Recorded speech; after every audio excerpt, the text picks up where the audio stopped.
Good morning, students.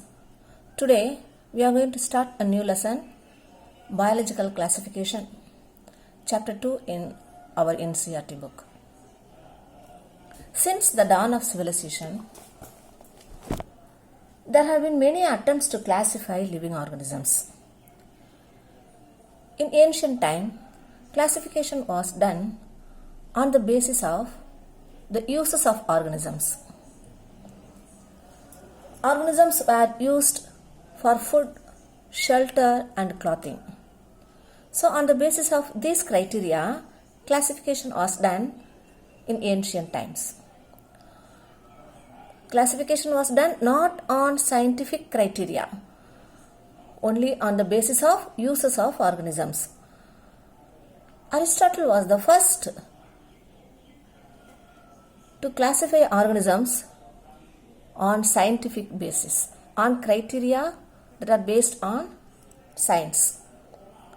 He classified all the organisms into animals and plants. And he also classified plants into trees, shrubs and herbs, and animals into animals having red blood and animals without red blood.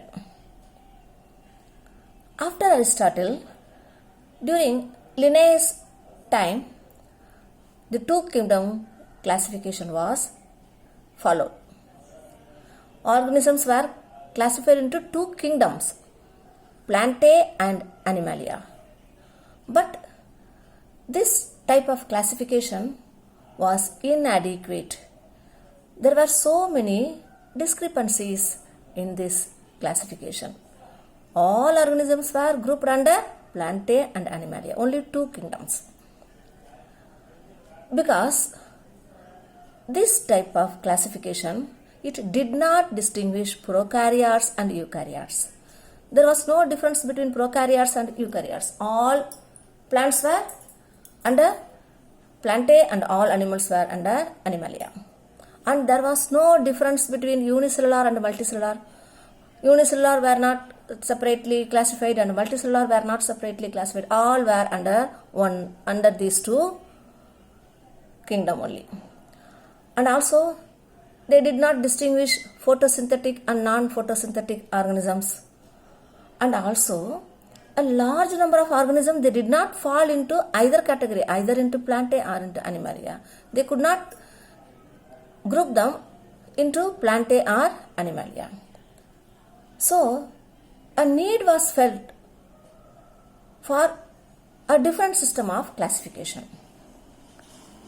And they followed different criteria. They included some criteria in classification.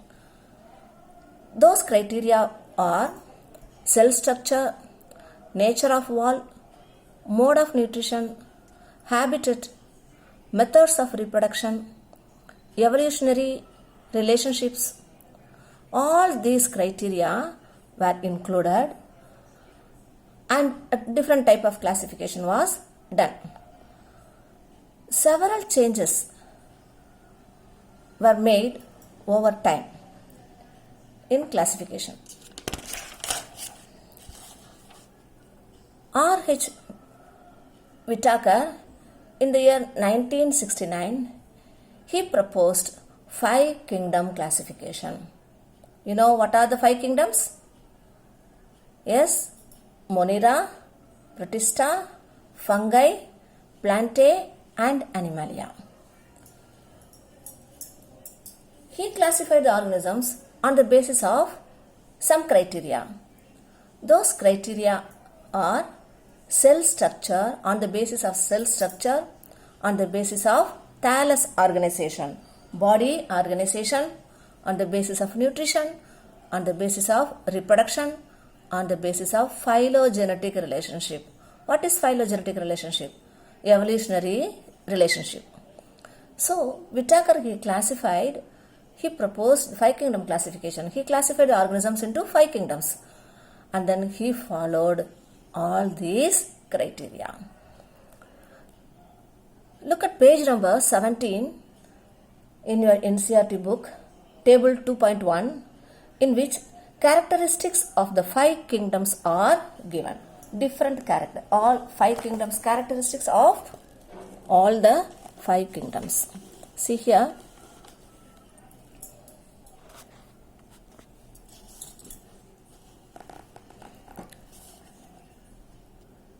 five kingdoms are classified on the basis of cell type, whether they are prokaryotes or eukaryotes, and cell wall, whether they are non-cellulosic or present in some.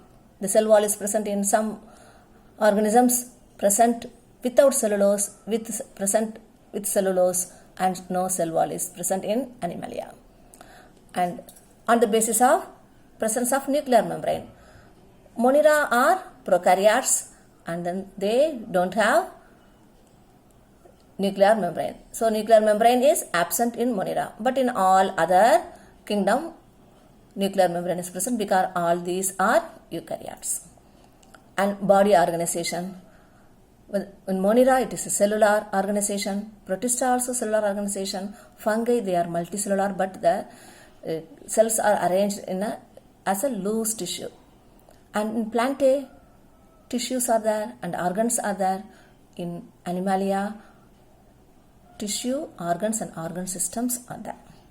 And the mode of nutrition also, Monera they are autotrophic, and then here also Protista autotrophic, and heterotrophic.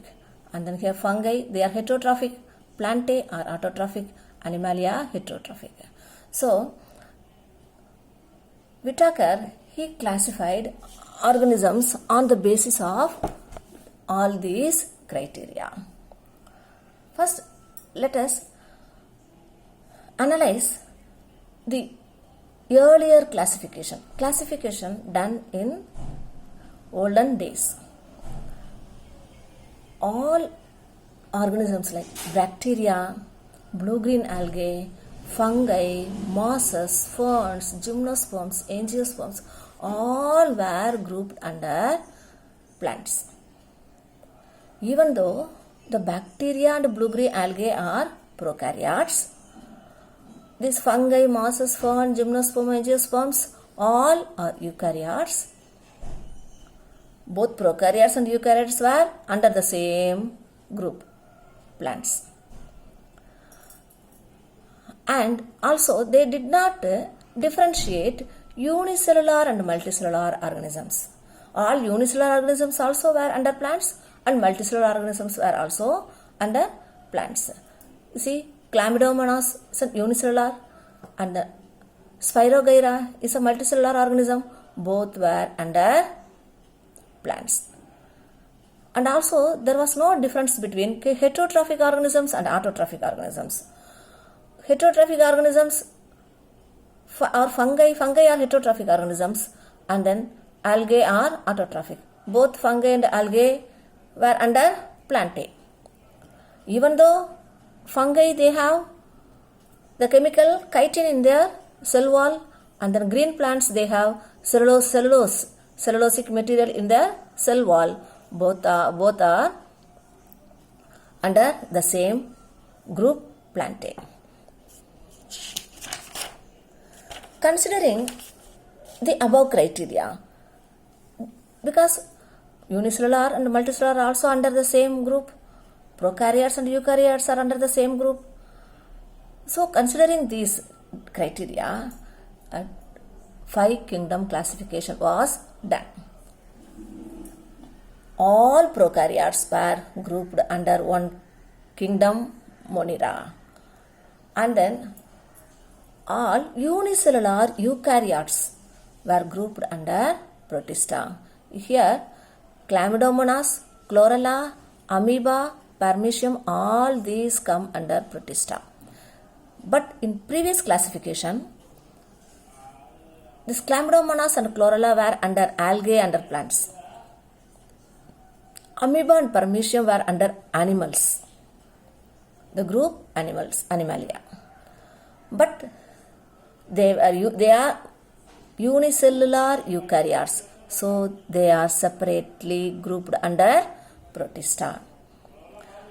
Because the criteria for classification is often changing, different types of classifications were done.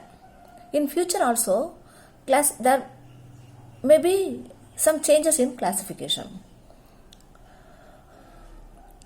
One attempt was also made to classify organisms not only on morphological criteria but on physiological, reproductive similarities and phylogenetic relationship.